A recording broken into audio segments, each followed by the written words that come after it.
मिला तो वहाँ गए, तो वहाँ सबसे बोला कि यहाँ पे कोई सफाई भी कर रही थी अभी यहाँ लेडी, और महाराज भी हैं, सब है। तो सब कह रहे कि यहाँ पे कोई नहीं है। अब मुझे मेरी प्रभारिया है, उनको दोनों को दर्शन हुए, कोई और भी नहीं, जैसे मेरे साथ आया ये अभी हाल, उनसे बोला कि आपने देखा? बोले किसी ने देखा। हम दोनों कह रहे कि हमको तो नजर आई।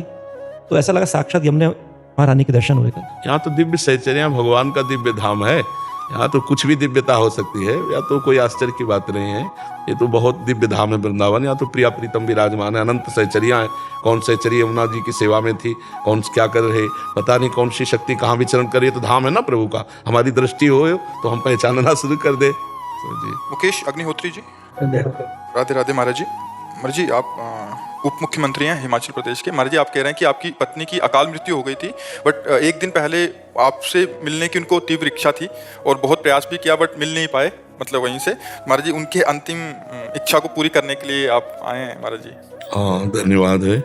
हमें लगता है कि एक श्रीमद् भागवत का पाठ करवा लेना, मूल संस्कृत का पाठ भागवत का करवा के संकल्प करके अपनी पत्नी को दे दीजिएगा। तो मूल संस्कृत के पाठ से क्या है कि अकाल मृत्यु में जहाँ भी जो भी गति होगी उसमें उन्नति हो जाएगी, क्योंकि भागवत इतनी समर्थ है कि धुंधकारी प्रेत बन गया था, फिर भी उसे भागवत ने भगवत स्वरूप प्रदान करके परम पद दिया। विमान आया था गोकर्ण जी के सामने, तो हमको लगता है कि तस्मात् शास्त्रम प्रमाणम थे। तो अगर उनकी इच्छा की पूर्ति, तो उनकी सदगति की भी पूर्ति करवा दीजिए। अगर आपको समय मिले तो 7 दिन स्वयं बैठकर सुनिए, और नहीं समय मिलता तो पुत्र या किसी को भी बैठा दीजिए। और उत्तम जो संस्कृत के ज्ञान से परिपूर्ण है और जो विश्वास पूर्वक पूरे अध्यायों का पाठ कर सकते हैं, तो उनको उचित दक्षिणा दे करके पूजन करके 7 दिन अगर भागवत का पाठ हो और वो संकल्प करके उस जीवात्मा को दिया जाए जो आपकी पत्नी बन के आए, परम मंगल हो जाएगा। आप ऐसा कर लेना। शायद भगवान ने इसीलिए आपको भेजा होगा कि उसका मंगल हो जाए।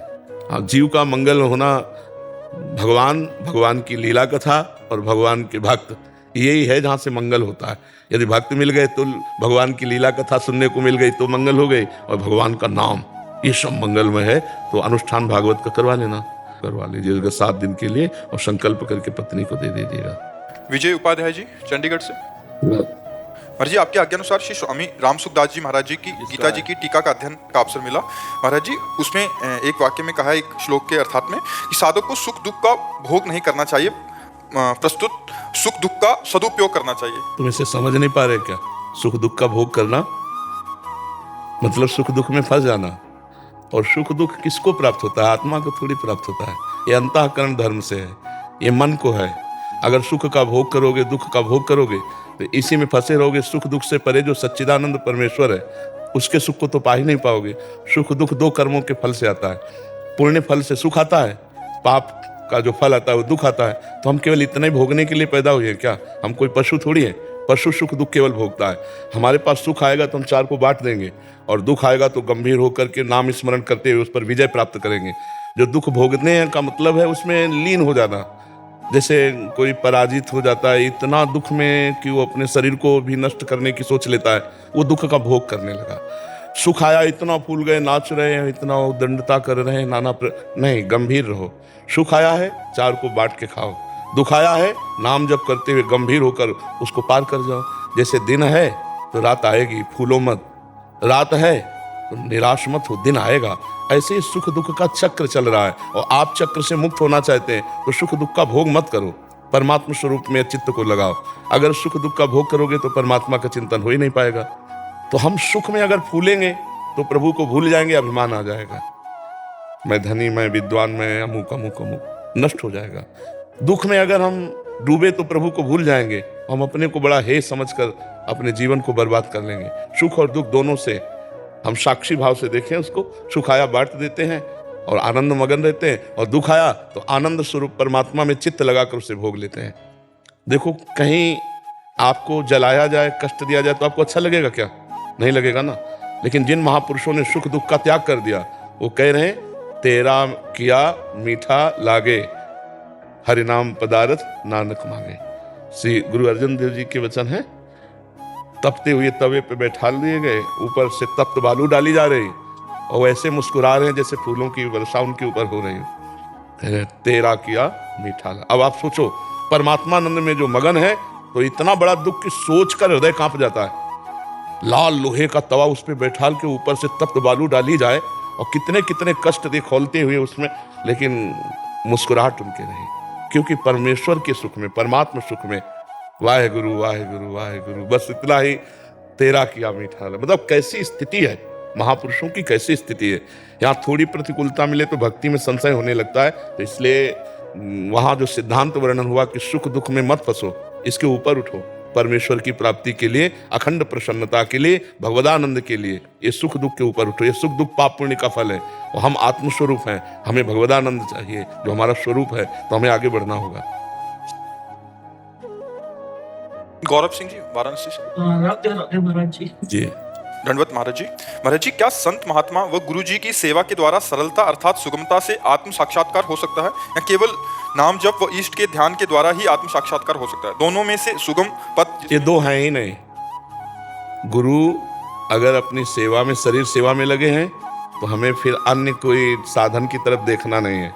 अगर गुरु की महाराज जी, कोई भी टेंशन जल्दी से दिमाग से नहीं निकलती, बहुत कोशिश करती हूँ, इसके लिए महाराज जी मुझे क्या करना होगा? नाम जो खाली दिमाग तो गंदगी ही तो भरेगी। अगर हमारे दिमाग में भागवतिक चिंतन है, परमात्मा चिंतन है, तो हम उसको 2 मिनट में डिलीट कर देंगे। नहीं तो जीवन भर आदमी जिसने गलत कभी बोला और सामने पड़ेगा, तो जीवन भर कोई कोई द्वेष बनाए रहते हैं। विवेक तो वही कि एक क्षण में द्वेष को नष्ट कर दो और आनंद पूर्वक भगवत चिंतन में लगो। अगर भगवत चिंतन नहीं तो दूसरा कोई उपाय नहीं, आप ये पक्की बात समझ लो। अध्यात्म के बिना आप इन नेगेटिव भावों को रौंद नहीं सकते।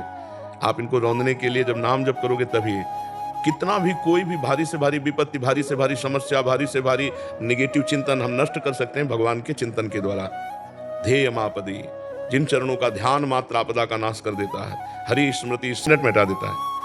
नहीं तो उसी का चिंतन, इसने क्यों कहा, कैसे कहा, अरे फिर दूसरा, फिर तीसरा, वो इतना चिंतन करते करते फिर वो डिप्रेशन में पहुंच जाता है। ये ओवर थिंकिंग रोकने के लिए नाम जप अत्यंत आवश्यक है। इस लोक और परलोक में आनंदित रहने के लिए, दिमाग शांत और शीतल रखने के लिए हमें भगवान का चिंतन, चाहे वो राम जपो, कृष्ण जपो, हरि जपो, जो नाम जपो, बिना नाम जप किए तब लग कुशल न जीव कहूँ, सपने हूँ मन विश्राम, जब लग भजत न राम कहूँ, शोक धाम तज काम। ये शोक का धाम है संसार, कामनाओं का जाल बिछा हुआ। एक बात पूरी हुई 2 खड़ी हो गई, 2 पूरी हुई 4 खड़ी हो गई, और बार बार उसी का चिंतन करते हुए हमारा जीवन व्यर्थ चला जा रहा है। हम आनंद को तो जान ही नहीं पा रहे। आनंद किसे हम समझ रहे हैं? कामनाओं की पूर्ति से आनंद है, और कामनाओं की पूर्ति से तो और चिंता शोक बढ़ता चला जा रहा है। तो आनंद का मार्ग अध्यात्म है। हम नाम जप करते हुए सब काम करें।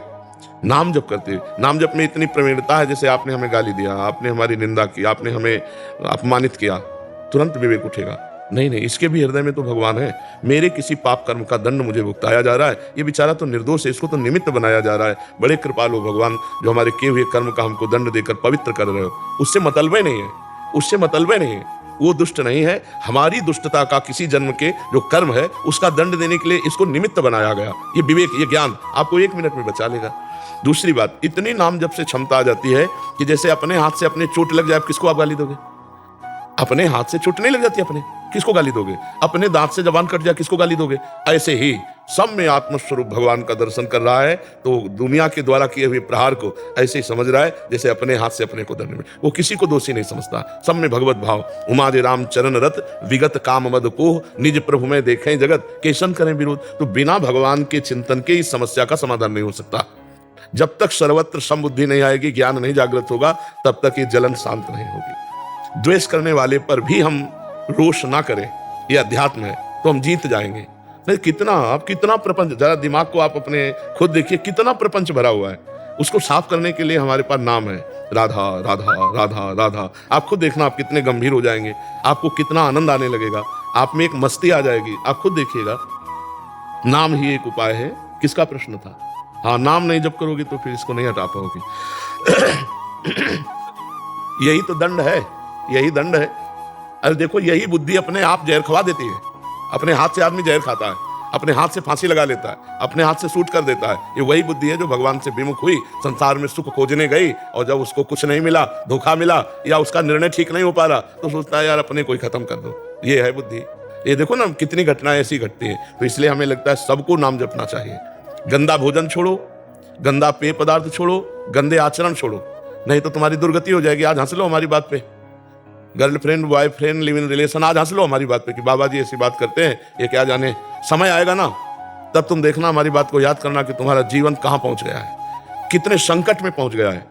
तो सच्ची मानो सबको नाम जप करना चाहिए, गलत भोजन छोड़ना चाहिए, गंदा पेय पदार्थ छोड़ना चाहिए, गंदे बच्चों का संग छोड़ना चाहिए, तभी जीवन उन्नतिशील होगा। जो 20 वर्ष के पहले ही ब्रह्मचर्य खो देता है वो गृहस्थी लायक नहीं रहता। समय आने पर देख लेना, एक अच्छा सदगृहस्थ जीवन निर्वाह नहीं कर पाएगा वो। तो आज हमारी समाज बिगड़ती चली जा रही, खान पान बिगड़ते चले जा रहे हैं। बच्चों को देखो ना, जब बच्चों की पसंद बोले चाउमीन, क्या कहते हैं, हाँ, नूडल, पिज्जा, ये पसंद है। तो हम अच्छा पदार्थ जैसे रोटी दाल चावल सब्जी, ये शुद्ध जो घर के, ये पसंद नहीं आते। ये बहुत संभल करके भोजन, बहुत देखो, जैसा खाओ अन्न वैसा बने मन, जैसा पियो पानी वैसी बने वाणी, जैसा करोगे संग वैसा चढ़ेगा रंग। तो आज हमारा संग भी गड़बड़ है, मोबाइल, जो चाहो देख लो, और मोबाइल में तो पूरा संसार है, जो चाहो सर्च करो देख लो। और खान पान तो देख ही रहे हैं, पवित्र हो रहा है। और पान की तो पूछो मत, पीने के लिए तो मतलब नए नए बच्चे, छोटे छोटे बच्चे सब अपेय पदार्थ पीने लगे। हाँ, तो इनसे बचे तो ठीक है, नहीं तो बुद्धि निगेटिव ही चिंतन कराएगी। तो हमें लगता है कि आप नाम जप कीजिए, पवित्र भोजन कीजिए, तो इससे आप देखना फिर आपका निगेटिव भाव शांत करने के लिए विवेक जागृत हो जाएगा, वो तत्काल शांत कर देगा। जी। ब्रिगेडियर अवरेंद्र प्रताप सिंह जी। महाराज जी राधे राधे। महाराज जी, मेरा पूरा परिवार कई पीढ़ियों से श्री हरिदास स्वामी परंपरा से जुड़ा है। मैंने भी 7-8 साल में ही गुरु मंत्र ले लिया था और उसका आज तक निरंतर जाप करने का प्रयास कर रहा हूँ। महाराज जी, नौकरी के दौरान कई बार विपरीत और जोखिम परिस्थितियां आई, बिहारी जी की कृपा का अनुभव हुआ। महाराज जी, मेरी तार्किक बुद्धि होने के कारण मुझे भक्ति में काफ़ी चीज़ों के जवाब नहीं मिले, इसलिए, और साथ ही आडंबर और पैसे की चमक में मतलब अध्यात्म और निराकार स्वरूप की आकर्षित हो गया मैं। और अब हर रोज ब्रह्म मुहूर्त में निराकार स्वरूप का ध्यान कर रहा हूँ। और कई बार, पहले बताओ, निराकार का ध्यान होता है? लाइट को देख रहे हो तो शुरू। ध्यान का विषय जो है ना, सब ध्यान मिट जाए, जो बचे उसे ज्ञान का ध्यान कहते हैं, आत्मस्वरूप का। सब ध्यान मिटा दो, जब आप बैठो तब कुछ ध्यान नहीं आना चाहिए। वो अगर प्रकाश स्वरूप है तो अंधकार कौन है? जब वही परमात्मा सब रूपों में है तो प्रकाश स्वरूप है, तो अंधकार भी स्वरूप उसी का है। जड़ स्वरूप है तो चैतन्य स्वरूप उसी का है, वो सर्वस्व है। अगर हम प्रकाश का ध्यान करें तो अंधकार भी वही परमात्मा है, वो सब रूपों में है। तो हमको चाहिए कि इन सब रूपों का पहले ध्यान हटावें, न प्रकाश, न अंधकार, न स्थूल, न सूक्ष्म, न कारण। और जब ये ध्यान शांत हो जाता है तो जो बचता है वो आत्मस्वरूप होता है। अन्वय व्यतिरेक 2 पद्धतियां हैं। पहले हमें व्यतिरेक पद्धति लगानी पड़ेगी शास्त्रीय, कि ब्रह्म सत्यम जगन मिथ्या, कुछ नहीं है, कुछ नहीं है। पहले इनको हम हटाएं, पहले सब ध्यान हटावें। तो हाँ, पहले आप ध्यान हटाओ। क्या आपका ध्यान शून्य में आ गया? जी महाराज, कई बार आता है और अच्छा। इस समय कोई भी चिंतन नहीं हो रहा है, ना प्रकाश, ना अंधकार, ना स्थूल, ना सूक्ष्म, न कारण। जैसे गाढ़ निद्रा, गाढ़ निद्रा में आप होते हैं क्या? लेकिन होते हैं। अभी कह रहे हैं कि राधा कृष्ण स्वरूप की ओर भी मन आकर्षित है और ध्यान मार्ग में भी, तो दोनों का समावेश बनाना चाहिए। अब हम कैसे तुम्हें बतावें कि देखो, अभी वो प्रकाश तो है नहीं जिस प्रकाश की हम बात कर रहे हैं, आत्मस्वरूप की। जब तक स्थूल सूक्ष्म कारण को मिथ्या समझ करके और स्थिति नहीं प्राप्त करोगे तब तक वो, और जब वो हो जाएगा ना तो ये सब चंचलता हट जाएगी। कि अभी हम फाइनल में इनकी तरफ आकर्षण, ना ये है ना वो है, जो है वो केवल है, उसका अनुभव करने के लिए बढ़ो। अभी वो बात नहीं है जो बात होनी चाहिए। आप स्वीकार करते हो? तो आप, ये स्थूल 5 भौतिक शरीर है, इसके अंदर सूक्ष्म शरीर है, मन बुद्धि चित्त अहंकार, 5 ज्ञानेंद्रियां, 5 कर्मेंद्रियां, इसके भी अंदर अनंत जन्मों के संस्कारों का बना हुआ कारण शरीर जो स्थूल का निमित्त बना है। इन तीनों को विध्वंस किए बिना अपने चिंतन में, इनका बिल्कुल विध्वंस, इनसे बिल्कुल संबंध खत्म, साक्षी, तो जो बचता है वो है आत्मस्वरूप है। अभी ना तो उस है का अनुभव है और ना श्यामा प्यारी कुंज बिहारी का अनुभव है। तो हमें लगता है बीच में समय बर्बाद मत करो।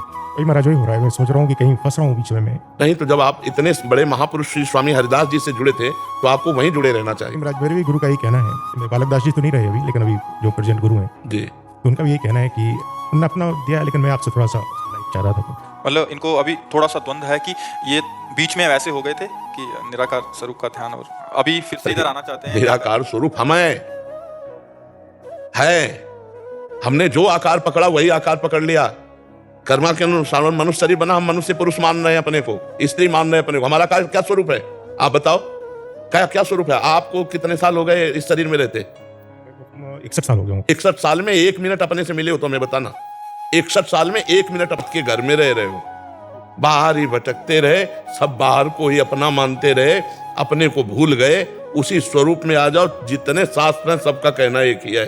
जब तक नौकरी में थे तब तक तो आप अपने व्यस्त रहे, लेकिन अब नौकरी के बाद, और बच्चे भी फौज में ही हैं दोनों से, अब सही रास्ते में आ जाओ। हम आपको प्रार्थना करते हैं, हमारी बात मान लो। जो नाम स्वामी जी महाराज के पंथ से मिला है उस नाम को जपो, श्यामा प्यारी कुंज बिहारी का, और आश्रित हो जाओ। आश्रित हो जाओगे तो वो मामे ये प्रपद्यंते माया में ताम तरंती। साधक हैं तो जानते हैं कि एक क्षण में आकाश में बैठा मिलेगा शुद्ध और दूसरे क्षण में नाली में गिरा मिलेगा। इसका कोई भरोसा मन का नहीं है। जब तक भगवत साक्षात्कार ना हो जाए तब तक इस मन का भरोसा नहीं है। ये एक क्षण में वैराग्य धारण करता है और एक क्षण में राग में युक्त हो जाता है, पता ही नहीं चलता इसका स्वभाव क्या है। सही फरमाया। तो हमको चाहिए कि भगवान की शरण में होकर उनका स्मरण करते हुए शुद्ध ज्ञान के द्वारा चलें। तो हमें सहारा है भगवान का, वही हमारी आत्मा है, दो नहीं है। मानी संख्या से सवाल हल हो जाएगा। स्कूल में जब पढ़ते थे तो मानी संख्या से सवाल हल किया जाता था। आज भी पढ़ाई में ऐसा होता होगा, मानी संख्या इतनी तो सवाल हल हो जाए। तो मानी संख्या गुरुदेव ब्रह्म, मानी संख्या राधा कृष्ण ब्रह्म, मानी संख्या स्वामी श्री हरदास जी। अब यहाँ से शुरू करो और उनकी शरण में होते हुए तो इतनी तन्मयता हो जाएगी कि आपका विस्मरण हो जाएगा, वही केवल बचेंगे। सवाल हल तभी माना जाएगा जब एक बचे, चाहे ज्ञान से आओ, चाहे भक्ति से आओ, चाहे योग से आओ, पूरी सृष्टि में एक ही बचे। चाहे वासुदेवा स्वरमित, चाहे जड़ चेतन जग जीव जत सकल राम में जान, चाहे सर्वम खलमिदम ब्रह्म, चाहे ईशावास्यमिदम सर्वम यत् किंचे जगत्याम जगत, किसी भी तरह से आओ एक। तो सही ढंग से लगो। बहुत कृपा है भगवान की कि आप परमार्थ में लगे हो, पर उसको दुचित मत रखो। दुचित कबहु परितोष न लाए। हमारा स्वरूप ही निराकार है। परमात्मा के स्वरूप की तो जाने तो हमारा स्वरूप ही निराकार है। हम जिस आकार को पकड़ते हैं उसी में बंध जाते हैं, नहीं तो हमारा स्वरूप क्या है आप कोई बतावे। सिर्फ इतना संबोधन हो सकता है, उसी को ब्रह्म को, उसी को आत्मा को, उसी को परमात्मा को, केवल संबोधन है। लेकिन है क्या, वो तो अनुभव गम में भजें जे संता, अनुभव के द्वारा आता है, वो अनिर्वचनीय वाणी से बताया नहीं जा सकता। तो हम कहते हैं कि लगो और तीव्र गति से लगो, क्योंकि पता नहीं कब श्वास अंत हो जाए। बिल्कुल महाराज, लाइफ एंड पे आ रही है, बाइंडिंग है, तो अब लगो, खूब तीव्र गति से लगो। समझ में आए? आप जी क्या कह रहे थे? मम्मी के कहने पे आज वैसे विशेष दिन है, आपकी कृपा से आज आपके दर्शन तो हुए, लेकिन आज का